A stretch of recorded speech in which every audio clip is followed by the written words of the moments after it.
우리가 예레미야서 말씀을 계속해서 한번 이어보려고 합니다. 지금 예레미야의 상황의 시대는 좀 좋지가 않아요.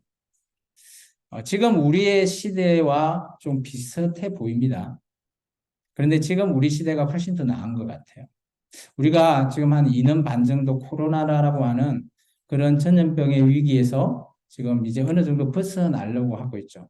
그러다 보니까 경제가 많이 타격을 받았고요. 또 경제적으로 어렵다 보니까 전 세계적으로 모든 나라가 파산하는 나라가 생기기 시작합니다. 한 사람의 잘못이 아니고요. 또 하나님께서 왜 이런 또 우리에게 어떻게 보면 누구는 이렇게 얘기합니다. 우리를 테스트해 보려나? 아니면 또 이렇게 얘기해 보죠. 너희가 지금 이 땅에서, 지구라고 하는 이 땅에서 너희가 생활한 것을 너희 편할 대로 했기 때문에 이제 이 땅의 많은 기후가 변화가 되고 또 지금도 이제 우리가 7월인데 잘 생각해 보시면 한 10년, 20년 전에 생각해 보면 7월이 그렇게 덥지 않았어요. 근데 지금은 우리나라 또한 너무 그냥 열대 지역처럼 많이 더워지고 있죠.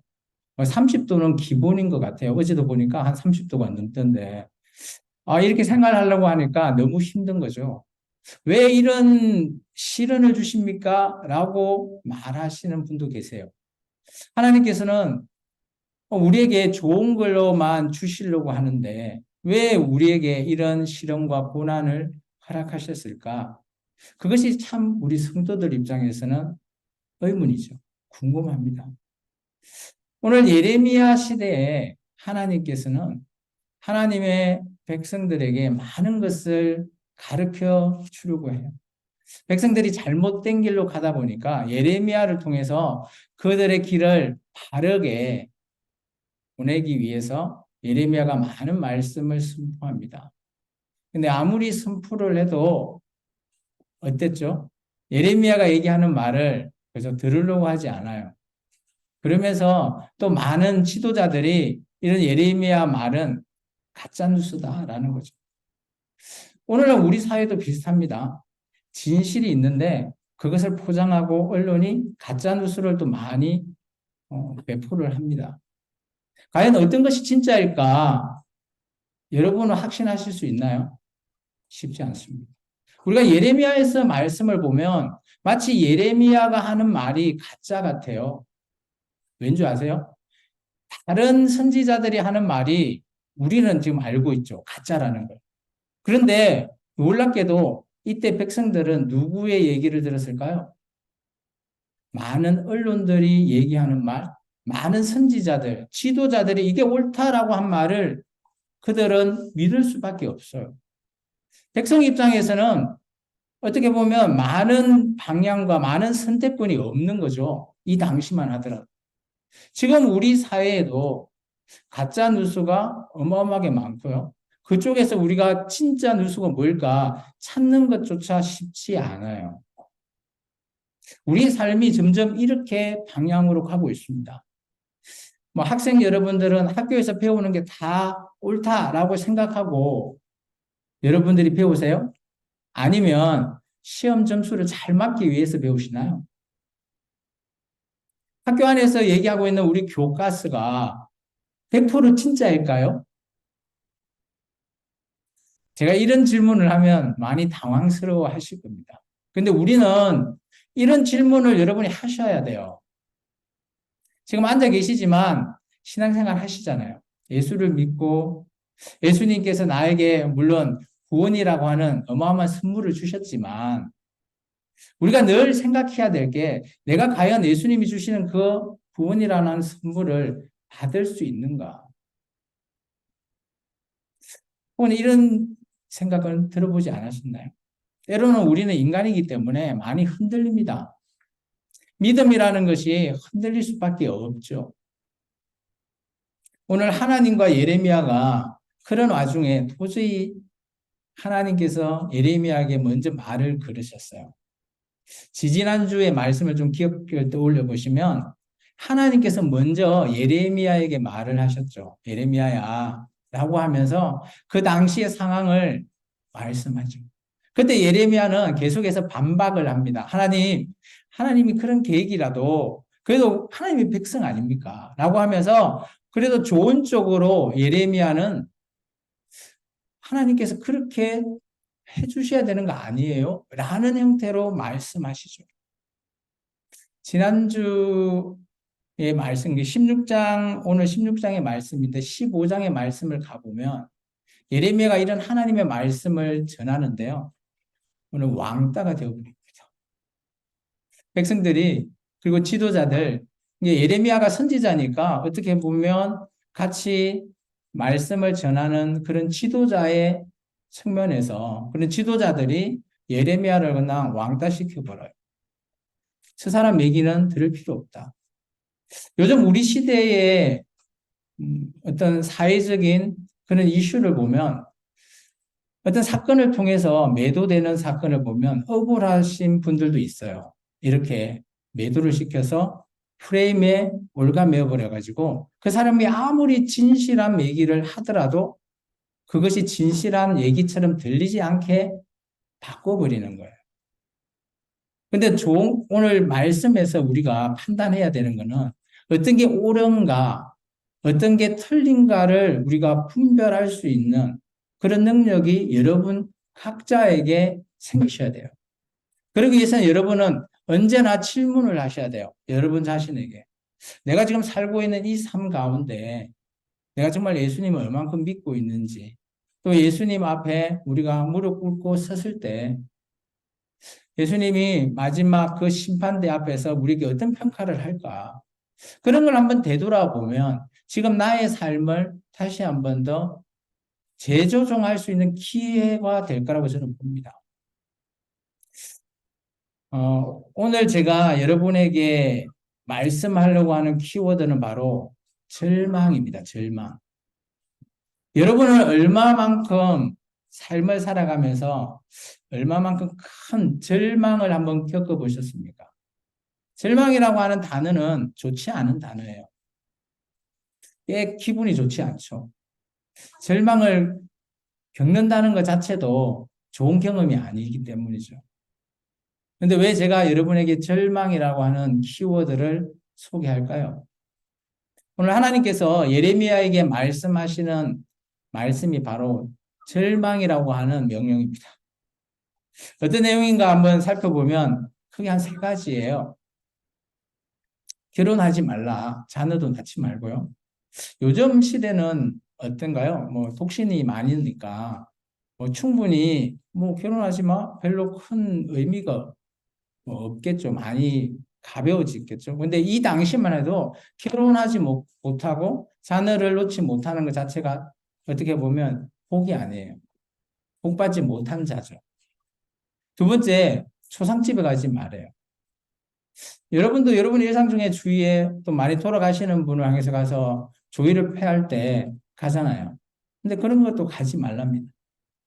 그리고 잔치집에도 가지 말래요. 결혼식이나 또 많은 또 여러 가지 잔치를 할 때 가서 먹고 마시지 말랍니다. 이게 어떻게 보면 이게 뭘까요? 이 3가지가? 지금 우리에게도 이런 것은 일상이라고 저는 봐요. 하나님께서 일상 속에서 우리가 하고 있는 일을 하지 말라고 하고 있습니다. 이것을 우리식으로 조금 바꿔보면 저는 이렇게 생각해 봤어요. 여러분, 저도 이제 핸드폰을 많이 하는데 핸드폰 하지 마. 라고 하면 가장 싫어할 대상이 세대가 어떤 세대일까요? 우리 어린이 세대들? 아니요.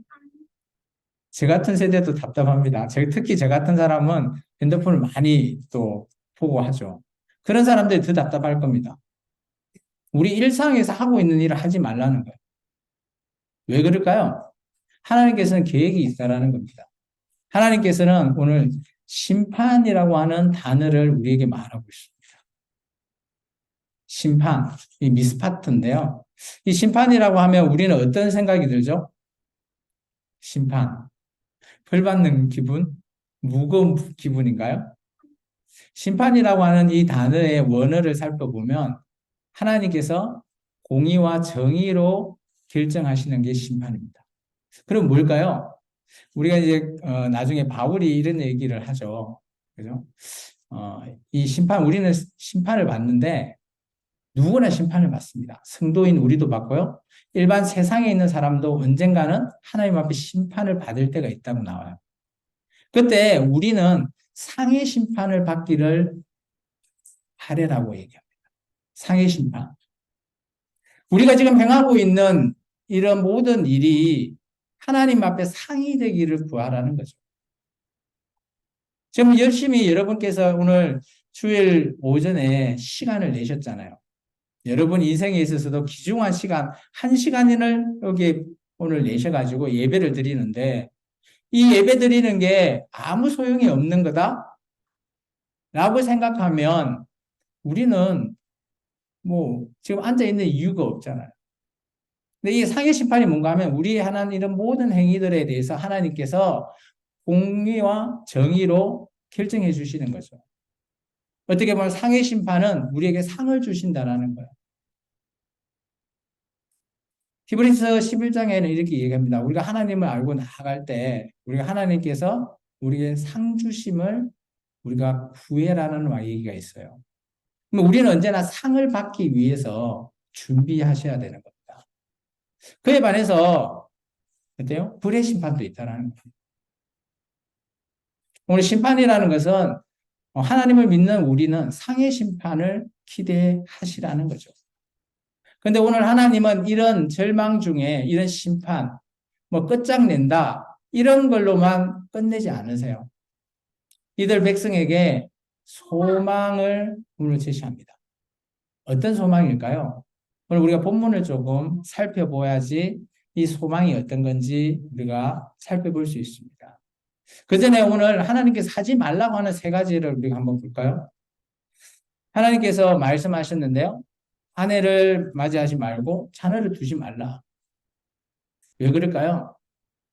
이거는 제가 보기에 하나님이 예레미야를 배려한 것 같아요.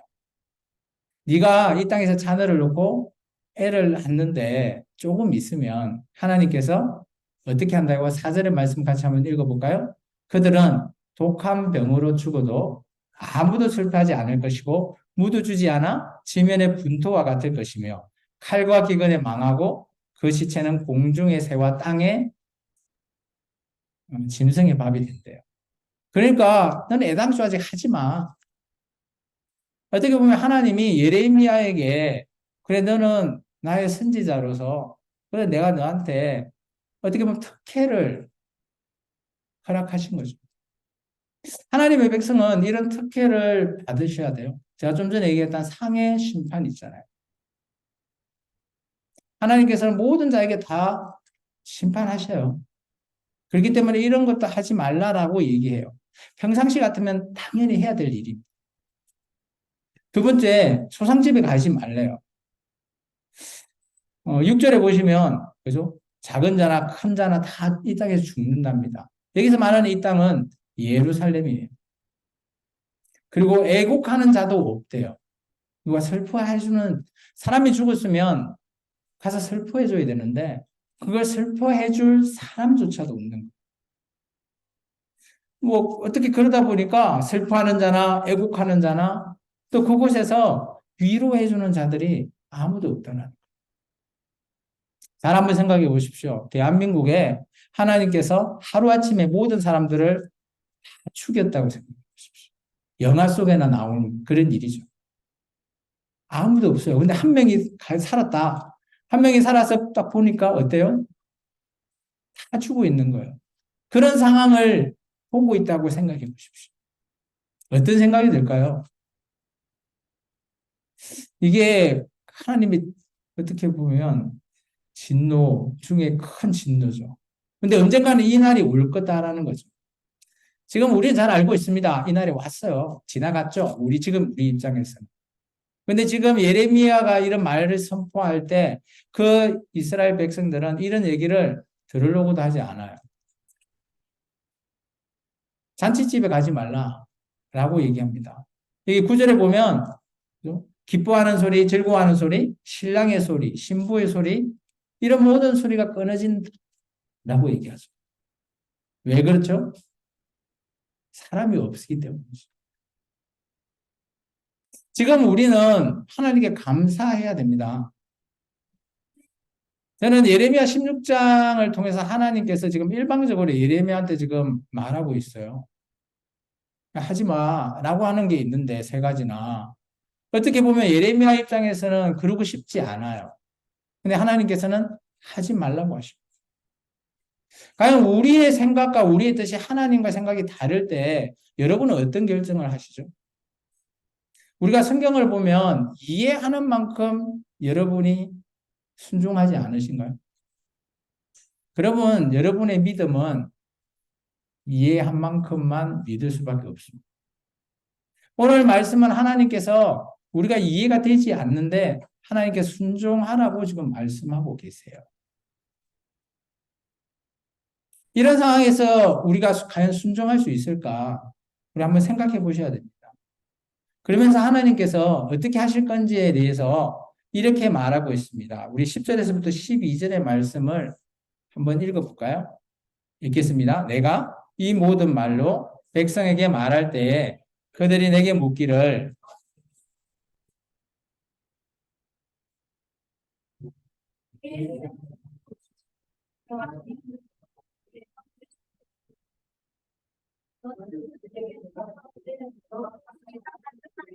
너희 조상들이 나를 버리고 다른 신들을 따라서 그들을 섬기며 그들에게 절하고 나를 버려 내 율법을 지키지 아니하였음이라. 너희가 너희 조상들보다 더욱 악을 행하였도다. 보라, 너희가 각기 악한 마음에 완악함을 따라 행하고 나에게 순종하지 아니하였으므로 내가 너희를 이 땅에서 쫓아내어 너희와 너희 조상들이 알지 못하던 땅에 이르게 할 것이라. 너희가 거기서 주야로 다른 신들을 섬기리니 이는 내가 너희에게 은혜를 베풀지 아니함이라 하셨다 하라. 하나님께서 예레미야에게 얘기하죠. 어떻게 보면 지금 그 당시의 백성들이 얼마나 완악한지를 말하고 있습니다. 지금 재앙이 일어나고 있는데 이게 재앙인지 몰라요. 우리가 2년 반 정도 코로나 시국에서 교회가 많은 큰 타격을 입었죠. 뭐 이 코로나라는 게 처음 우리가 또 접해봤고 또 지금 호흡기 질환이다 보니까 그냥 마스크를 안 쓰면 안 될 정도잖아요. 지금 여기는 보면 마스크 쓰신 분이 한 분도 안 계시네. 정말 감사하죠. 그런 위기나 이런 속에서 근데 이게 지금 우리에게 재앙이다? 그렇게 생각하는 사람이 없었다라는 거죠. 우리는 그렇지 않았잖아요. 아, 이거 우리에게 재앙이다. 그래서 우리가 정말 특히 더, 그죠? 위생상에 더 크게 우리가 하고 있잖아요. 그렇게 2년 반이라는 시간이 지나고 백신이 만들어짐으로 지금 이렇게 마스크를 벗게 됐죠. 근데 이 이스라엘 민족은 이런 상황을 돌이키지도 못하고요. 그러니까 그런 상황이 그냥 일어나는 그것만 받아들이는 거예요. 우리의 삶 가운데 우리가 살아가고 있는데 은근히 문제가 생기고 풀리지 않을 때 여러분은 어떤 결정을 보통 내리신가요? 보통 옆에 있는 사람들한테 물어보지 않아요? 그런 상황이 잘 안 풀리면. 그리고 그런 많은 또 조언들을 듣고요. 또 그런 내용들을 또 해보려고 시도를 하죠. 그래도 풀리지 않으면 어떻게 합니까? 믿음이 좀 좋은 성도님들은 그래도 하나님께 또 기도하지 않아요? 그래도 안 풀리면요? 그런 상황을 우리가 이해를 해야 되는 거예요. 나의 문제를 풀려고만 하지 마시고요. 하나님께서는 우리야 문제가 있을 때 나 혼자의 문제로만 하나님 보시지 않는다는 겁니다. 물론 개인적인 문제일 수도 있겠지만 대부분은 우리와 연관되어 있는 그런 일을 하나님께서 이루고 계시는 거죠. 근데 이들 이스라엘 민족의 제약상이 보니까 우상숭배예요. 그리고 하나님의 말씀, 성경을 보지도 않아요. 그러다 보니까 이전에 자기 조상들보다 더 크게 악을 행했다라고 하나님이 지금 말하고 있죠. 그래서 하나님께서 이들을 이 예루살렘에서 그냥 다 전멸시키고 오늘 알지 못하는 땅, 이곳이 바로 바벨론입니다. 바벨론으로 내가 보내겠다라는 거죠. 오늘 예레미야서 마지막 장에 보면 바벨론으로 간 사람들 수가 있습니다. 4,600명. 아마 더 많은 숫자가 갔었겠지만 왜 예레미야서는 4,600명을 기록했을까요? 기록한 이유는 나중에 예레미야의 말을 제대로 듣고 순종한 사람, 그들의 사람의 숫자를 적었다고 저는 보여져요. 오늘 하나님은 하나님 앞에 많은 자들이 있어요. 지금 대한민국 교회도 많은 교회들이 있잖아요. 하나님을 다 섬긴다라고 또 이 자리에 와서 예배 드리고 있습니다. 그렇지만 하나님께서 정말 택하신 4,600명? 숫자가 너무 적잖아요. 아마 이 당시에 살아남은 사람이 그밖에 안 됐을까요? 아니요. 더 많을 거라고 봅니다. 하나님의 뜻과 하나님의 말씀을 순종한 사람이 극히 적다라는 거예요. 예수님이 우리에게 비유하지 않아요? 좁은 문 얘기하잖아요. 많은 길이, 많은 문이 있는데 넓고 많은 사람들이 가는 그 길 얘기하지 않잖아요. 좁고 협착한 그 문, 가지 않는, 남이 가지 않는, 뭐 어떻게 보면 지금의 가짜뉴스 같은데 알고 보니 그게 진짜였다라는 거죠. 예레미야는 이 당시에 선포한 내용이 가짜뉴스예요. 나중에 예레미야가 오늘 하나님과 대화 이후에 그러면 우리가 바벨론 포로로 가게 되구나를 깨닫고 나서 예레미야가 뭘 선포했는 거 아세요? 우리 살기 위해서 바벨론에게 항복합시다. 쉽게 말해서 일제강점기 때, 6.25 때, 일제 때, 어때요? 일제강점기 때 우리가 막 3.1 운동도 하고 했잖아요. 그런데 오늘 뭐 반대로 어떻게 보면 3.1 운동 합시다라고 하는 그런 자처럼 예레미야 얘기가 되는 거예요. 그 강점기 쪽에 막 힘든데 우리가 독립을 위해서 외치는 자, 그 목소리가 클까요? 크지 않았잖아요. 그런데 이루어지잖아요. 근데 3.1 운동을 통해서 일제 강점기를 우리가 해방이 되었나요? 물론 그렇게 얘기하시는 분도 있죠. 3.1 운동이 시발점이 있었다. 근데 잘 알고 보시면 우리가 세계사 시간에 보시면 일제가 항복한 이유는 2차 세계대전에서 미국에 의해서 그래서 핵폭탄 2방 맞고 워낙 항복한 거잖아요. 근데 그런 모든 계획을 우리가 어떻게 볼 거냐는 거죠. 쉽게 말해서 나의 입장에서 그 3.1 운동만 볼 건지 아니면 크게 하나님의 계획하심이 무엇인지를 볼 것인지 이게 중요하다는 거예요. 그래서 오늘 예레미야는 너희 남아있는 모든 사람들에게 이렇게 말하는 거죠. 그래서 하나님께서 소망을 주셨습니다. 우리 14절과 15절 한번 읽어볼게요. 여호와의 말씀이니라. 그러나 보라 날이 이르니니 다시는 이스라엘 자손을 애굽 땅에서 인도하여 내신 여호와께서 살아계심을 두고 맹세하지 아니하고 이스라엘 자손을 북방 땅과 그 쫓겨났던 모든 나라에서 인도하여 내신 여호와께서 살아계심을 두고 맹세하리라. 내가 그들을 그들의 조상들에게 준 그들의 땅으로 인도하여 드리리라. 오늘 하나님께서는 이스라엘 민족은 늘 이런 생각이 있어요. 출애굽했던 그 여호와 하나님만 붙들려고 하고 있습니다. 어떻게 보면 뭐 털린 얘기는 아니죠. 그때 하나님과 언약을 맺었기 때문이죠. 근데 하나님께서는 야, 너 그거 버려라는 거예요. 왜냐? 그걸로 너희가 붙잡았을 때 멸망당하지 않았냐. 근데 이제 너희가 바벨론 포로를 가면 그 출애굽한 그 하나님 여호와가 아니라 내가 너희와 함께한 이제 바벨론에서 출 바벨론 할 그 하나님으로 너와 함께 다시 하겠다라는 거예요. 어떻게 보면 출애굽했을 때 시내산 언약이 이제 출 바벨론을 할 때에 너희와 함께할 하나님으로 다시 한 번 더 하나님께서 뭐 언약을 깨뜨린 게 아니고요. 갱신하신 거예요. 그러면서 그들에게 소망을 주시는 거죠. 오늘 우리가 예수 그리스도의 새 언약을 말미암아 예수님을 우리가 주라 고백하시고요. 여러분이 세례를 받으셨죠. 세례받은 이전의 삶과 이후의 삶, 여러분은 어떻습니까? 이전의 삶과 이후의 삶이 동일한가요? 아니면 정반대의 삶을 살고 계신가요? 바울은 에베소서에서 이렇게 이야기합니다. 전에는, 이제는, 이제부터는 이런 세 가지의 어떻게 보면 시제의 시점을 통해서 얘기하고 있죠. 전에는 우리가 사탄 마귀의 거의 밥이죠. 우리의 육신으로 했던 우리였는데 이제 예수님을 만나고 주로 신한 이후부터 근데 이제부터는 우리가 예수님이 말하시는 그 언약의 말씀을 지켜나가야 된다라고 말하고 있잖아요. 그래서 교회의 머리 대신 예수님을 바울은 에베소서를 통해서 얘기하고 계세요.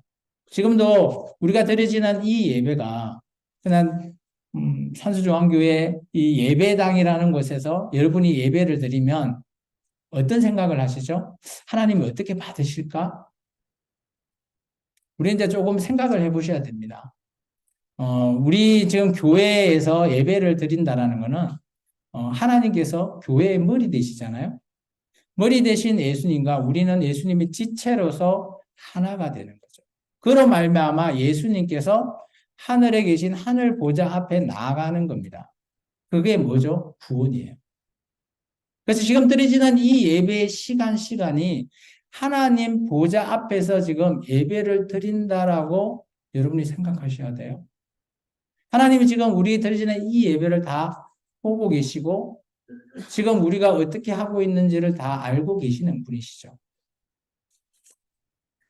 근데 하나님께서는 예레미야를 통해서 이들에게 소망만 주셨을까요? 이들 잘못했잖아요. 잘못에 대한 책임도 말씀하고 계십니다. 같이 한번 읽어볼까요? 16절, 17절, 18절입니다. 여호와의 말씀이니라. 보라, 내가 많은 어부를 불러다가 그들을 낫게 하며 그 위에 많은 포수를 불러다가 그들을 모든 산과 모든 언덕과 바위 틈에서 사냥하게 하리니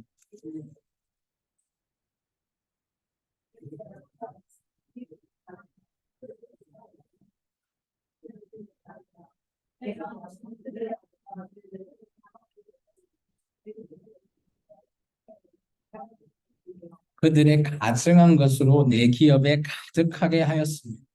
하나님이 가증하다 표현할 정도면 얼마나 그 땅에 예루살렘이라고 하는 그 땅이 더러워졌는지를 말하고 있어요. 우리가 더럽다라고 하면 쓰레기 뭐 장이냐 뭐 그렇게 생각하는데 그런 의미가 아니에요. 여기서 땅이 더럽다라는 것은 사람의 행위가 더럽다라는 겁니다. 오늘 에스겔서 12장 13절에 이런 표현이 있습니다. 내가 또 내 그물을 그 위에 치고 내 올무에 걸리게 하여 그를 끌고 갈대아 땅 바벨론에게 이르게 한다. 오늘 16절에 말한 어부 호수를 불러서 이 땅에 있는 더럽게 한 그 사람들을 그냥 없애버리겠다라는 거예요. 그리고 그들을 바벨론으로 옮기겠다라고 말하고 있어요. 우리가 죄를 지면 어떻습니까? 책임을 져야죠. 그래서 지금 우리가 사회생활을 하다가 운전하다가 교통법규를 어기면 가태료 내지 않나요? 근데 조금 더 뭐 이제 범죄라고 하는 그런 헌법상의 죄를 지면 우리가 재판을 받고 그에 대한 책임이 뭐예요? 감옥이라는 곳에 가서 그 기간 동안 복역하는 겁니다. 우리가 죄를 짓는다라는 것, 거기에 대해서 죄를 짓고 우리가 회개하잖아요. 여러분 어떤 생각이 드시죠? 내가 죄를 지었어요. 그래서 한 주간에 또 이렇게 예배에 나와서 하나님 앞에 죄를 자복하고 하나님 앞에 회개하시잖아요. 그러면 여러분의 생각은 어떻습니까? 1번, 아, 이제 내 죄가 사라졌다. 2번, 다시는 내가 이제 안 지어야지. 어떤 생각으로 회개 기도하십니까? 고개만 끄덕하시면 됩니까? 1번입니까? 2번입니까? 말씀을 하시라고요. 그죠? 우리가 죄를 짓고 감옥에 갇히면 뭔 말하죠? 다시는 내가 이곳에 오나 보다. 안 가겠다라는 거잖아요. 그런데 어떻죠? 또 나오면, 사회에 나오면 동일한 죄를 또 짓거든요. 이게 인간의 나약함이에요. 제가 나약함을 얘기하는 게 아니라 죄라고 하는 이 속성은 우리를 괴롭히는 존재예요. 로마서 7장 24절에 보면 바울은 죄를 우리에게 혼인관계로 말해요. 그래서 어떤 단어가 나온가 하면 사망의 몸이라고 하는 단어를 얘기합니다. 오라 공고하도다. 내가 사망의 몸에서 건질 자가 누구냐. 이 사망의 몸이 뭔가 하면 이 당시 로마의 형벌이에요. 산 사람을요, 죽은 사람과 같이 시체를 묶어 놓은 거예요. 죽을 때까지요. 끔찍하죠. 그게 사망의 몸이라고 하는 형벌이에요. 죄라는 것은 우리에게 마치 그런 존재라는 거예요. 내가 결혼을 죄와 결혼했다라는 거죠. 태어나면서. 근데 이 죄를 내가 아무리 몸부림쳐서 벗어나려고 해도 벗어날 길이 없다는 거예요. 그래서 바울이 7장 24절에 그렇게 탄식을 하는 거예요. 근데 28절에 어떤 얘기를 하는 거 아십니까? 하나님께 감사합니다. 예수님께 감사한다라는 말씀을 하고 있어요. 왜 그럴까요? 우리의 죄라는 이 문제를 예수님께서 해결해 주실 수 있기 때문에 감사하다라는 거예요. 오늘 이 죄라는 거는 우리가 죄를 회개받았다라는 의미는 물론 예수님께서 이 죄를 덮어는 주실 겁니다. 근데 이 죄에 대한 책임은 우리에게 따르는 거죠. 오늘 이스라엘 백성에게 말했듯이 악과 죄로 배나 갚을 거다라는 거예요. 이 갚는 게 뭐예요? 바벨론 포로로 잡혀가든지 아니면 이 땅에서 죽든지 둘 중에 하나를 선택해라는 거예요. 여러분 좋아하시는 다윗 있잖아요. 바세바 사건 이후에 다윗에게 나단 선지자가 오지 않나요? 뭐 얘기하시죠?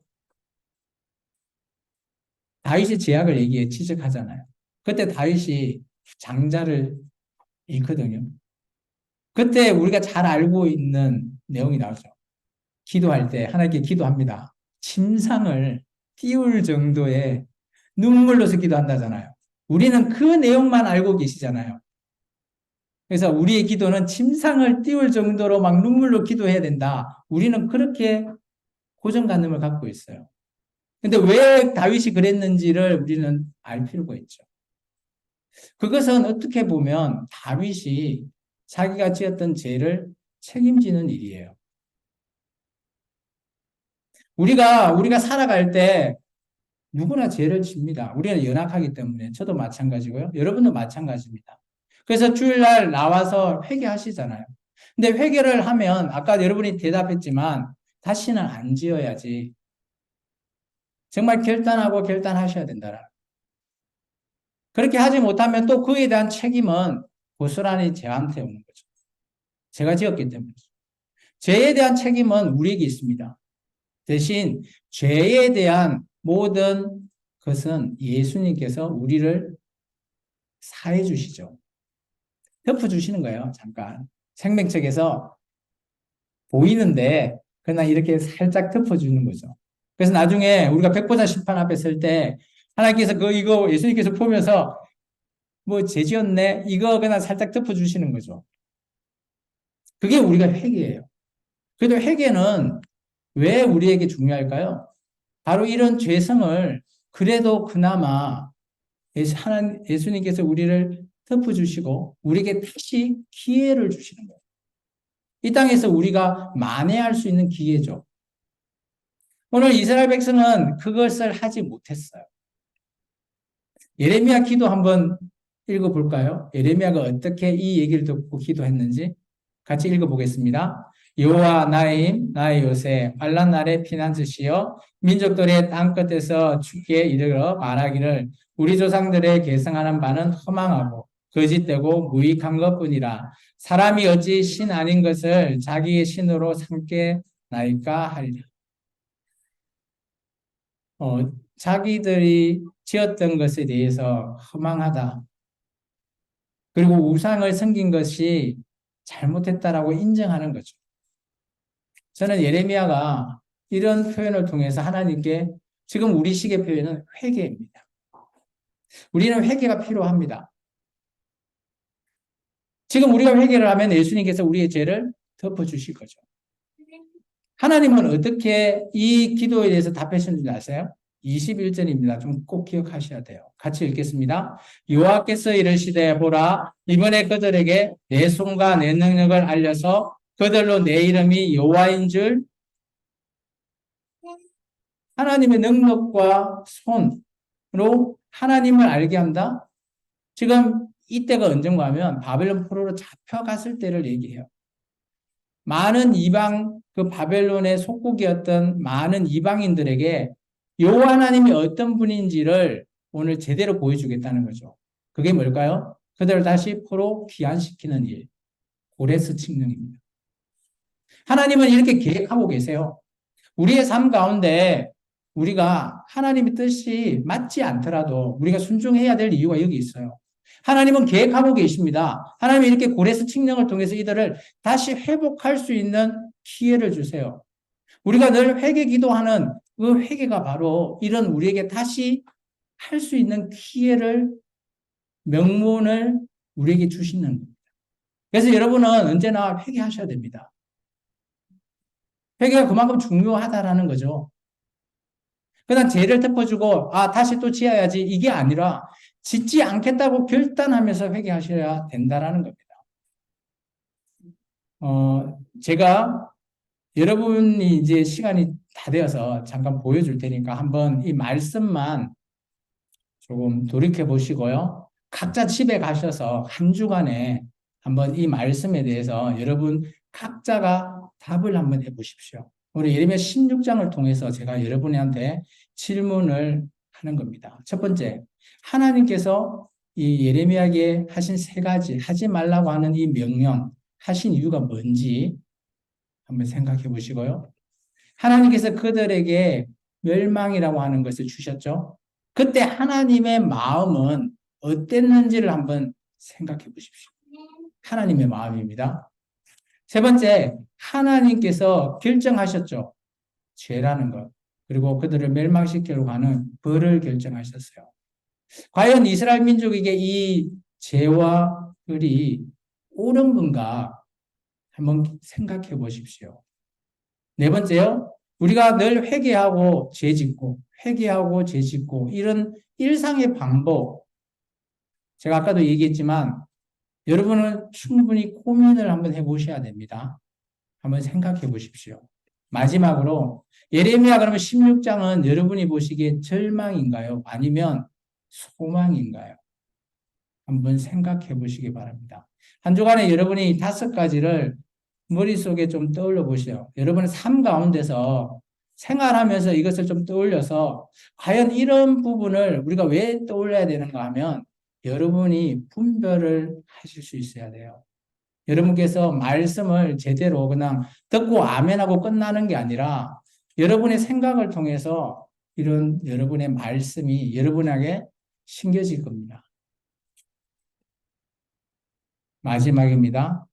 같이 한번 읽어볼까요? 교회는 하나님의 뜻이 나와 맞지 않아 믿고 따라야 우리의 생각과 우리의 판단이 하나님께서 우리에게 주신 거하고 안 맞더라도 한번 믿고 따라야 됩니다. 그래야 우리가 사는 길이에요. 우리가 산다라는 게 무의미하게 사는 게 아니라 하나님 앞에 정말 진솔하게 하나님 앞에 기쁨으로 산다라는 것, 그것을 여러분이 한번 생각하시라는 겁니다. 기도하겠습니다. 사랑해 주님 감사합니다. 오늘도 주님